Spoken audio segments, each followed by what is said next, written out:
Hi guys, Casper MMA here, and we are back with another video on the channel. And today we're going to give my reaction, thoughts and breakdown to UFC Fight Night Namajunas versus Cortez. I didn't actually watch the card live because I actually had to get up early for once on a Sunday, so I didn't stay up till like 6 AM to watch women's fight, so can't blame me for that. But I did watch all the fights yesterday, so I'm going to give him all my thoughts on the fights now.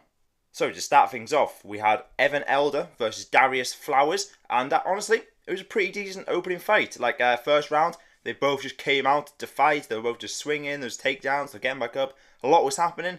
Second round, they went to the corner. Darius Flowers was saying he couldn't breathe in that. He used all his energy. Cause I think this card was at altitude or something in Denver, something like that. It was like everyone was getting like tired and that. So yeah, Darius Flowers was really tired. He came out. Could tell he had no energy left because Evan Elder took him down, went straight to full mount and submitted him just like that. And I didn't actually pick this fight because I think it was announced like later on in the week after I made my prediction video, but not a bad fight to start it off. This next fight, Petrosky versus Friend, I didn't actually see this fight. I saw the last like 2 minutes of the third round because I was busy doing something. I can't remember what I was doing, but I just missed the first 2 rounds of this fight. But from what I've heard, it was a snooze fest. Apparently Petrosky just just took him down and dominated him on the ground. So no idea, but from what I saw, it was just Petrosky on top of him basically for the entire 2 minutes of the last round. So I got the pick right. Guessing it was a boring fight, but let's go. The next fight was Santos versus Agapova, and that was another win for me on the picks. Santos got the submission win pretty easily, to be fair. I think it was another rear naked choke, yeah. So pretty decent submission there. She looked decent. To be fair, I didn't think Agapova was very good, so pretty easy pick for me there, but I'll still take the win. Now the next fight, beautiful KO from Montel Jackson versus Damon Blackshear. Another pick right for me as well. Beautiful. I think we went for like 4 for 4 or something at the start, 3 for 3, whatever. We did pretty well at the start of this card, and I just knew Jackson would come out there and win. It was always like 18 seconds long, the fight. It was crazy. Like literally faked one punch and then threw another, and that was it. That was over. It was a bit of ground and pound, and he was out cold. So great performance by Jackson. I think he got like performance of the night or something bonus. So pretty decent win there. Up the card we had Jasuda Vicious versus Klein, and my logic worked out pretty well. I went with experience over this new girl that was in the UFC, and it turned out pretty well because I can't remember if I watched this fight or not. I think I skipped through it a bit because I watched all the fight. I think this was the last fight I watched. Jackson. I watched the Jackson KO, then went to bed, and then woke up and watched the rest of them. And I can't remember much of this Jasuda Vicious fight, but I think she definitely dominated the fight. Can't remember much of what Klein did, but yeah, I knew she's coming into first fight in the UFC. A tough matchup to face Jasuda Vicious, so another pick right. Now this next fight was the biggest shock of the card. Charles Johnson versus Joshua Van. I can't believe Van's lost this, to be fair. I picked Van, of course, and it was looking well. Won the first 2 rounds pretty comfortably, to be fair. I'd say if he would have won, like even if he lost the last round, he would have still won the decision. But then Charles Johnson, with one of the best uppercuts you'll see, it was beautifully timed, perfectly on the chin, and just literally put him out cold straight away. I think he wobbled him a little bit before, then just hit him with the uppercut, and he was down. I mean, it was a really good KO, kind of fluky. I mean, Van was cruising on to win the fight basically if that hadn't happened, but still pretty good KO for what's his name, Johnson. Now up to the main card, we had Cody Brundage versus Al Hassan. Now this fight was interesting to say the least.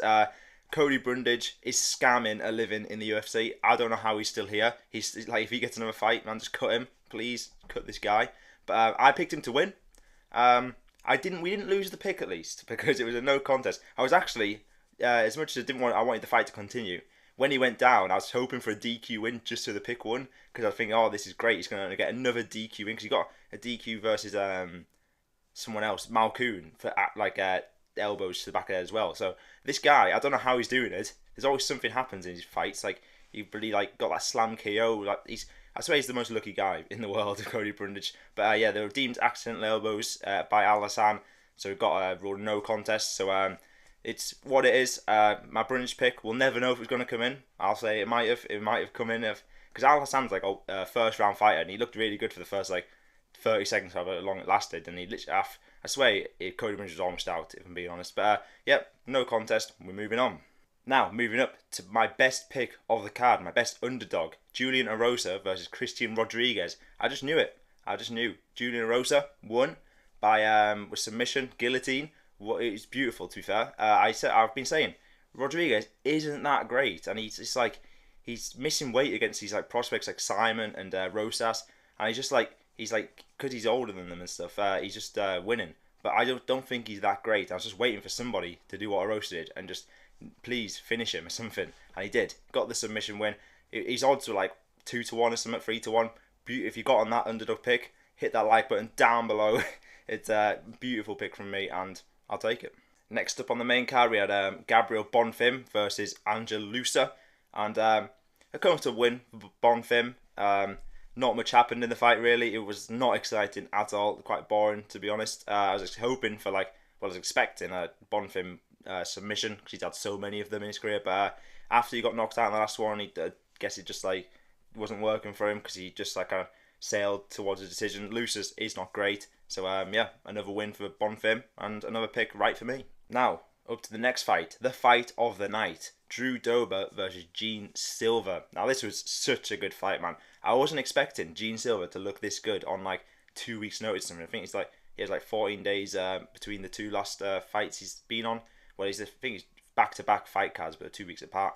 But yeah, he looked great out there. Drew Dober, I think the age is finally catching up to him. I think he's 35, 36 now. And his little spell he had of looking brilliant has gone, because he's lost his last two now. But he's kind of unlucky this one, because the cut was so he got that in one of the second rounds or something, and it's kind of hindered him for the rest of the fight, and it was bad. It was a really bad cut. But yeah, it was such a good fight. They were both just throwing hands. Gene Silva looked really good. He's a good prospect. That's 3 wins by TKO or KO now in the UFC, so he's definitely going to be up there in the rankings soon, I can tell you. Then the next fight, the co-main, I don't know how this was a co-main, to be honest. I'd rather Gene Silva, Drew Dober was the co-main, but we had Salikov versus Ponzinibbio. Now, this fight was so boring. I'm glad I didn't stay up for these last 2 fights, to be honest, because I probably would have fell asleep. But yeah, I think Salikov won. Yeah, Salikov won by split decision.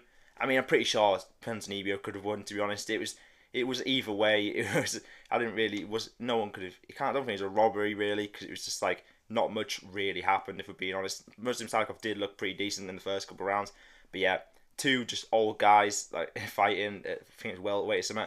Wasn't the best viewing. I was pretty bored, but yeah, I got picked Ponzinibbio. Could have went either way, so not too fussed about that pick.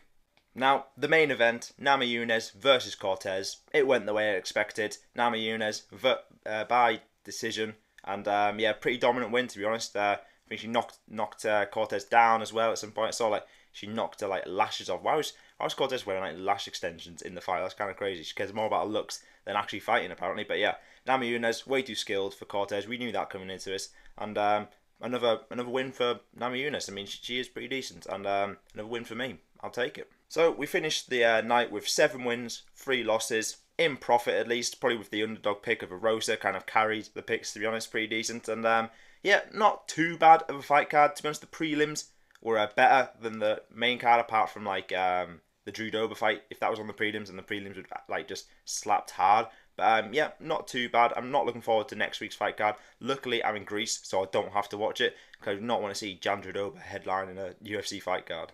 So if you enjoyed this video, make sure you go down below, hit that like button, hit that subscribe button. We're only on 8 subscribers. Let's keep it rising now. And I'll see you guys in the next one. Goodbye.